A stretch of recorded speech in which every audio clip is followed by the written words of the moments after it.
আসসালামু আলাইকুম আমার প্রিয় ভাই ও বোনেরা, আপনারা কেমন আছেন? আশা করি যে যেখানে আছেন সকলেই সুস্থ ও ভালো আছেন। আমিও আলহামদুলিল্লাহ আল্লাহর রহমতে বেশ ভালো আছি। আজ তোমাদের ভাইয়া আর আমি মিস্ত্রি হয়েছি, তবে কোনো বাড়ি ঘর কিংবা দালান কোঠা বানাবো না। আর বানাতে চাইলেও কিন্তু আমরা বানাতে পারবো না, কারণ আমরা কোনো পেশাদার মিস্ত্রি না। তবে ছোটোখাটো একটা জিনিস বানাচ্ছি, আর সেই জিনিসটা হলো মাছের আঁশ পরিষ্কার করার একটা চৌকি।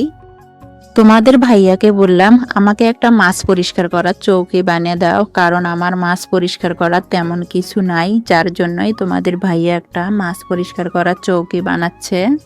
আর আমিও তোমাদের ভাইয়ার সঙ্গে একটু কাজ করি, কারণ দুইজনে মিলে যদি কাজটা করি তাহলে অল্প সময়ের মধ্যে কাজটা হয়ে যাবে।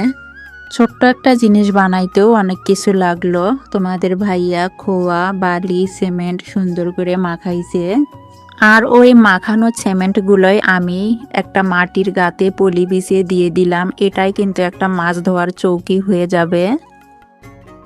এই তো আমার চৌকিটা একটু শক্ত হয়েছে, আমি কিন্তু ওই চৌকিতে কিছু দাগ কেটে নিচ্ছি, যাতে মাছটা খুব তাড়াতাড়ি পরিষ্কার হয়ে যায়। আমরা মাছে ভাতে বাঙালি, আমরা কিছু খাই আর না খাই, আমরা কিন্তু মাছ ঠিকই খাই। আমরা যে 3 বেলা ভাত খাই তার মাঝে কিন্তু 1 বেলা মাছ থেকেই যাবে, কারণ আমরা বাঙালি বলে কথা। মাও ছেলে চৌকি দেখার জন্য আসলাম। চৌকিটা কিন্তু 2 দিন আগে বানানো হয়েছে, আজকে মনে হয় শক্ত হয়েছে, আজকে এটা উঠাবো। আজকে কিন্তু তোমাদের ভাইয়া নাই, তোমাদের ভাইয়ার ছুটি শেষ, তোমাদের ভাইয়া চলে গেছে। আমার এই চৌকিটা উঠানো তোমাদের ভাইয়া দেখলো না। আমি একটা পাশুন দিয়ে চৌকির পাশের মাটিগুলো আলগা করে নিচ্ছি, যাতে চৌকিটা সুন্দরভাবে উঠে আসে। এই চৌকি জিনিসটা কিন্তু ছোট্ট একটা জিনিস, তবে এটা সব সময় দরকার, কারণ ওই যে বললাম আমরা বাঙালি, আর বাঙালি মানেই মাছ হলো তাদের প্রিয় খাবার। আর সেই প্রিয় খাবারটাই পরিষ্কার করা হবে এই চৌকিতে। এরকম চৌকিতে কিন্তু মাছ খুব তাড়াতাড়ি পরিষ্কার করা যায়। আমি এখন এইটা উঠানে নিয়ে যাচ্ছি, আর এইটা কিন্তু বেশ ভারী, আমার কিন্তু নিয়ে যাইতেও কষ্ট হচ্ছিল, তারপরও কষ্ট করে নিয়ে আসলাম। এই তো আমি এখন একটা ইটের ওপর রাখবো, যাতে মাছ ধোলাই করার সময় পানিটা সুন্দরভাবে চলে যায়।